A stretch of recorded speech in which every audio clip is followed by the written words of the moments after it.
باشە ئەم کاکەیە وتی لە ڕیزی یەکەم وتی من پێشمەرگەم با قسە بکە بەس ئاگاد لە کۆنتڕۆڵەکە بێنەکەوێت بۆی دەنگدانەکەت نەفەوتێت پێش ئەوەی ئەویجێ داوامەکەم گوندی گڕاو لە دیوای 180 پیادەم بەڵێ پرسیارێک لە مامۆستا مەزهەر هەیە ئەوەندەی مامۆستا مەزهەر خەریکی بەر ئەوەی کامێرەیە ئەوەندە لەکەم پێشمەرگەیدایە زۆر سپاس مەگەر وەڵام داتەوە سپاستانەکەم فەرموو وەڵام دەمەوە لە تۆ دەست پێکەم ئەوەندەی کە لە بەردەمی کامێرام لە خزمەتی ئاین و خاک و وەڵام نیشتیمانەمان بڵێ ئەوەندەی چوونەتە ناو پێشمەرگە ئەوەندە خزمەتی بە ئیسلام کردە ئەوە بڵێ ئەو پرسیارە تەواوە چونکە من کەناڵێکەکەمێ بەناوی کەناڵی پێشمەرگە کەناڵی سروشت پێش هێزی پێشمەرگە ناوێن ناوە کەناڵی پێشمەرگە بڵێ ئەوەندەی من مساعدات شو بردەوە بۆ ناو پێشمەرگە تەحەدا ئەەکەم کەناڵی NRT و بابی کەناڵی NRTش نەیتوانێت مساعداتەکانت لەکوێوە سەرچاواگرن مامۆستا مساعداتەکان لە بەرک و باخەڵی من و تۆ مسلمان و خەڵکی مەعاشەکەم کە 5 مانگی ڕێکە ئەو قاب بڕیوێتی لەسەر قسەی حاب لەسەر ئەو مەعاشە قەرزم کردو و گەیاندومەتە ناو هێزی پێشمەرگە مامۆستا تۆ چ سیارێکت پێیە جاواب کەی پەیوەندی بە تۆیە من ئەخ پرسیارە ڕەنج ڕۆڤەرم پێیە ڕەنج ڕۆڤەرت پێیە بەڕقی چاوی نە بەڕقی چاوی والله هیچ تۆ هێرش تۆ سیارێکی پێ حاجی یاسین من مەرجێکی دەبڵم تۆ هێرشەکەیتە سەر NRT و یەکسەر قەڵسە بی و بێتاقەتە بی کە قسەیەک لەگەڵا مساعداتی پێشمەرگە مساعدەم و پێشمەرگە لە داخی تۆ قەرزی بۆ کەم ڕەنج ڕۆڤەرێک بەڵێ جاری پێشوو بەڵێ لە داخی من میکڕا لە داخی من میکڕا و پارێ سەر کە لە خزمەتکردنی ئاینەکە خزمەتەکەم بەکارم هێناوە باشە تۆ حیمایەت بۆ چییە دەخلی من محدودە بەس دەخلی NRT محدود نییە بەڵێ تۆ حیمایەت بۆ چییە کێ من حمايان بوتيا لبروي ناحزك يوكتو أبينام سيركم برامبري من خلواني خيانتي هبيل أترسم لخوم والله تو ممثلي ديني لم برنامج والله تمثيلك يزور خرابك لبروي توات لك خاصة غرزي شخصي من سباز بوخوا لغيري معونتي خوي بروجار في اسم بكسنا بو بتشبل جايك من حماية هي بالخوم بتشاي خوم بيني برنامج بيش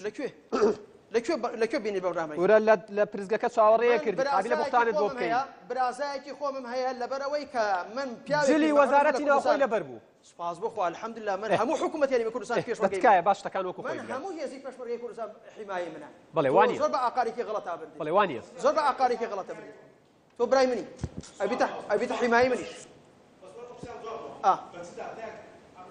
ئەوە پێشمەرگەی ئەوە پێشمەرگەی تۆڵێ هەموو پێشمەرگەی کوردستان حیمایی مناڵێ بە چ داتایەک لەبەرەوەی سوپا باشە خزمەت بکەم خزانە غەرەزی شخصی هێز باسی ئازادی ئەمانە نەما باسی تەوەرەکەتان نەما تەوەرەکە هەمووتان بچنە دەرەوە تۆ برتە دەرەوە هەمووتان بچنە دەرەوە ڕەحمەتی خودای بابن ئەو پیاوە بەڵێ تۆ برتە دەرەوە بۆیە بێ قبوڵی عەز دەکەی من سپاس بخوا من مساعداتی تەواو هەیە بۆ هێزی پێشمەرگەی کوردستان هێزی پێشمەرگەی کوردستان دوعام بۆ ئەکەن دوعایان بۆ ئەکەم ئێستش ئیعاز بدەم پڕێ ئێرە بێ لە پێشمەرگە بەس ئێستا ئیعازێ دەم ئێستا ئیعازێ بدەم بێنێرە چی بکەن دێنە پێشمەرگە ئێستش پێشمەرگەم لەگەڵایە لە چیەکەن لێرە بێنێرە چی بکەن دێنە ئێرە حیمایەتی منەکەن لەبەرەوەی تۆ تەشهیرە بە من کرد من تەشهیرم پێ نەکرد من شکات لە دەستگاکەت و لە خۆی شتەکەم باش چکە منە هێنا بوو ئەوەی کە خزمەت بە ئاین و ئیسلام و نەتەوەکەمان تۆ هادی بەرەوە قسە من هادیم بەڵێ من زۆر هادیم من قەشمەریم بە ئەمسالی تۆش دێ بابزان لەگەڵ ڕێز و حرمەتمە چۆکەم تۆ ڕێزی میوانە نەگەر قسەکانی تۆ تعریفی خۆتەکات منیش قسەکانم تەمسیلی خۆمەکە بۆیە دانابەزمەوە واستە ئەخلاق لە بەرنامەتانە نەبوو ئەخلاق لە بەرنامەتانە نەبوو لەگەڵ ڕێز و حرمەت نازانم بۆ پەس تێگەی حەز دەکەی من بەڵێ فەرموو بە ئاقارێکی غەڵەتا بردێ بەڵێ فەرموو و بەرنامەیەک با کاکەیفان قسەکانی بکە کاتمان بۆ کۆتاییەوە ئەمە تەمسیلی NRT-یەکە بەڵێ ئەمە دەستگاکەتان تکایە شاشەکە بەکارمێنە بۆ قسەکانی خۆت ئەمە دەستگاکەتان ڕێزی بەرنامەکە بکە جەنابەت ڕێز گیرایی بۆیە هێنایی بۆ بەرنامەکە احترامیت کرد بەڵێ فەرموو لەبەرەوەی ئەخلاق توزیع کرابوو نەخۆت و نەدەستگاکەش لێرە زۆر سپاس لەگەڵ ڕێز و حرمەت ئەوەش یانەر تعریفی خۆتە فەرموو تعریفی جەناب تو باب باکیت نا من دانابەزمەوە واستە فەرموو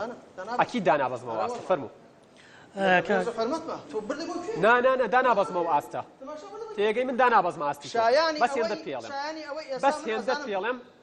دانابەزمە ئاستی تۆ لەو قسانە فەرموو ڕێز و حورمەتی چی تۆ تکایەت بە ئەژدا و ئابای نەو کرد باسی تەوەرەکەت فەرموو باسی تەوەرەکەت تۆ چوویتە دەرەوە بۆیە باسی تەوەرەکەت بکە تکایە با قسەکانی باسی تەوەرەکەت با قسەکانی بکات کاک عەزەدین پرسیاری کرد وتی تکایە با قسەکانی بکات تکایە با قسەکانی بکات تکایە پێت ناخۆشە فەرموو فەرموو ئەگەر دەستگانیە فەرموو بڕۆ دەرەوە لەگەڵ ڕێز و حورمەتم بۆ دەستگایەکە ئاوا تەمسیل بکە و خزمەت بکە لە بەڵێ تۆ ئیهانەی دنیا لە سەرەتای بەرنامەکەەوە سوکایەتی بە کەناڵەکەکە هیچم لەگەڵ نەوتووی بەڵێ ڕێگا بە هەرچی خیانەت هەیە کاکە گیان سێ کەس ماوە قسە بکە سێ کەس ماوە قسە بکە بەڵێ فەرموو مایکەکەت کوژاوەتەوە فەرموو کاک عەزەدین پرسیاری کرد وتی تۆ چۆن باسی پەیوەندی دراوسەکانم کرد کە خەڵکی موسڵمان و پەیوەندێکی ڕێز و احترام هەیە لە بەیمانە تۆ بۆ ئیسلامی تۆ پێت وایە ئیسلام جیاوازی قبوڵ ناکەم باسی دوو شتی جیاواز دەکەم خەڵکی ئاسایی کۆمەلگا ئەگە دینیشان موسڵمان بێ بە عقلیەتی دینی ڕەفتار ناکەن بە عقلیەتی ئینسانی ڕەفتارەکەن ئەوان دین ناکەنە پێوەری بۆ پەیوەندیەکانە دین ناکەن بە پێوەرێک بۆ پەیوەندەکان بەش ئەزان ئێمە لە قەرنی ئێمە لە سەدەی 20 ژین لە کۆمەڵی عورف و عاداتی مەدەنی فێر بووین احترامی ئینسانەکان فێر بووین ڕاستە تۆ دینی شخصی خۆت بیرروباوەڕی خۆت موسڵمانە ئەمان مەسلەیەکە و هەڵسوکەوتی کۆمەڵایەتی ڕێز لە ئینسانەکانەگری ئەمە شتێکیکەیە بەڵام باس لە ئیسلامی سیاسیەکەین کە هەدەفمەندانە ئەوێ جیاوازی لە بینی خەڵکا دروستکە دوشتی جیاواز پرسیاری بەڵێ ئەو وتی کۆمەنیستەکان لە ئەوروپا جیاوازەکان قوبوڵەکان ئێوە بۆ لێرە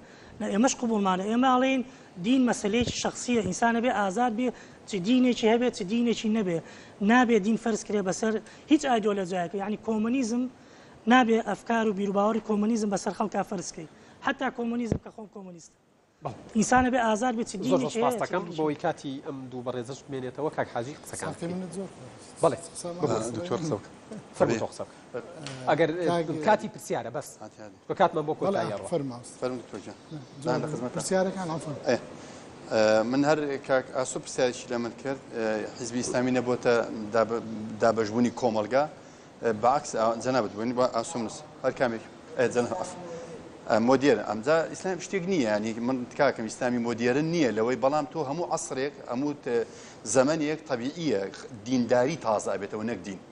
دینداری تازە ئەبێتەوە ئەبێت لەگەڵ زەمانێکا بگونجێ بەڵام بەبێ لادان لە سەوابەتی ئیسلامیە ئەبێت تەعامولکەی لەگەڵ ئەو بارودۆخە گۆڕانکاریانی کە لە گردردونی شاڕوئەدا کە لە زروفی سیاسی و بارودۆخێکا ڕوەدا بێت تەعامولکەی لەگەڵ یا بیگونجێنی لەگەڵ ئەو کۆمەلگای بەبێت دەرچوون لە خەتی ئەسلی ئیسلامەتیە ئەوە حاڵەتێکی طەبیعیە یعنی لە سەردەمێکەوە بۆ سەردەمێک بە پێی قاعدەی شەرعی حتى فتوى مع مساج جنابي ليريا يتغير بزمانها ومكانها يعني ببي زمان ومكانش أقول أو الطبيعية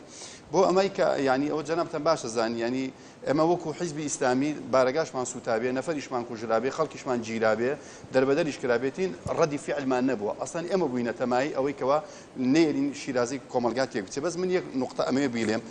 أجر سياسة يك من جاب كاتوا براستي دين يك ما نخا چونك إنما المؤمنون إخوة أجر حزبياتي ليك من جاب كاتوا كردياتي بي يك من بخا أمانة جرينجر أوي كخلقيك بناوي روشن بير بيان من لسر منبر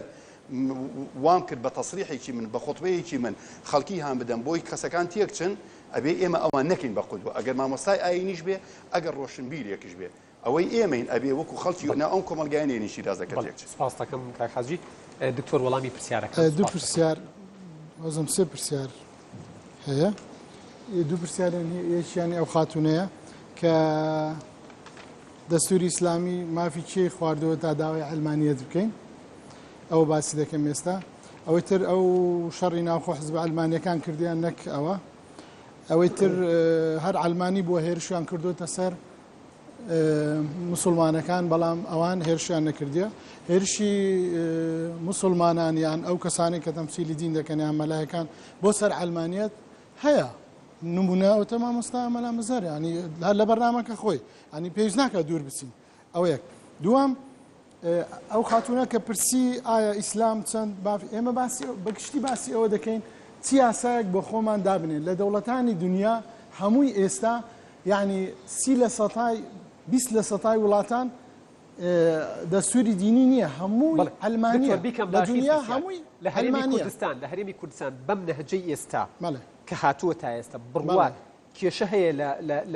لە ژیانی نێوان تەواوی پێکاتەکان و لە پێکەوە ژیان و لە یەکتر قبولکردن بەم نەهجەی ئێستا بەڵێ لەبەرەوەی بەڕای من ئەو پێشکردنەوەی مامۆستا باسی کرد قسەیەکی جوانی کرد مامۆستا حاجی کاروان کە ئێمە وابووین ئەو سلمیەتە لە کارکردن شتێکی جوانە ئیگار ناکرێت بەڵام ئایا هەموو حزبێکی ئیسلامی وەک ئەوە هەمویان وەکو ئەو بیر دەکەنەوە ئیسلامی سیاسی نەبوویت یعنی وەکو دینەکانی تر نەبوویتە یعنی سیستێمێک حتا مثلا بڵێن شیعە وەکو سونە نیە نەبوویتە منەظەمەیەک هەموو ئیشەکانی ڕێک بێ یعنی هەر یەکێک لە شوێنێک قسە دەکا بۆ نمونە خودبەی جومعە یعنی هەر مەلایەک بە کەیفی خۆی قسە دەکا یعنی باگراوندی چییە ئەوە بە خەڵکی دەڵێ زۆر سوپاس دەکەم هاوڕێیان دەنگت ناگات بەڵێ فەرموو کاتی نینە کاتی دەنگدانە کاگەیفانی ژووتی تعلیق مەیوتم کاتت نەماوە فەرموون بچنە لای دەنگدانەکە بەڵێ تکایە کۆنترۆڵەکانتان ئامادە بکەن ئەچینە لای دەنگدانی کۆتایی ناو بەرنامەکە کاتم نەماوە ئایا جیاوازیەکان یەکتر پەسەند دەکەین پەسەندی دەکەم ژمارەیەکە لەسەر کۆنترۆڵەکەتان پەسەندی ناکەم ژمارە 2 بڕیارم نەداوە ژمارە 3 فەرموون ئاگادارم کردنەوە دەست بە دەنگدان بکەن فەرموون دەست پێ بکەن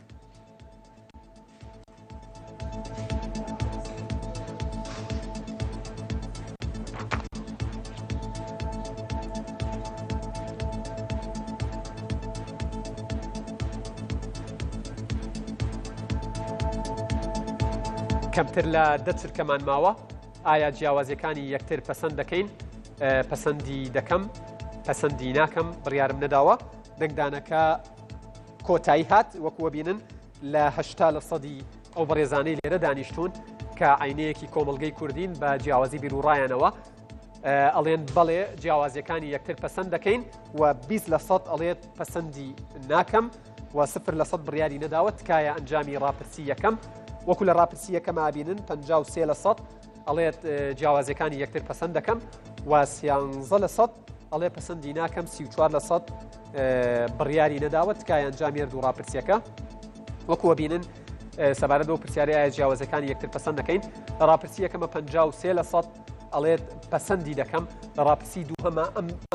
ئەم ڕێژەیە بەرز بۆتەوە دوای گفتوگۆی ناو بەرنامەکە بۆ 80% لە ڕاپرسی یەکەمە 13% ئەڵێت پەسەندی ناکەم ئەم ڕێژەیەش بە 7% بەرز بۆتەوە لە ڕێژەی یەکەمە 53 تقریبا 27% زیادی کردووە بووە بە 20% و بڕیارم نەداوە لە دەنگدانی یەکەمە 34% بووە لە دەنگدانی دووهەمە بووە بە 0%. سوپاس بۆ دکتۆر فرسەت ڕۆژبەیانی سوپاس بۆ کاک حاجی کاروان سوپاس بۆ کاک عیرفان سوپاس بۆ کاک مەلامەسەر کە بەرنامەکەی جێهێش سوپاسی ئامادەبوونی تەواوی ئەو بەڕێزانە شەکەم لە بەرنامەکە تا بەرنامەیەکی دیکە ماڵتە ناوەدان و بەخوای گەورەتان ئەسپێرم.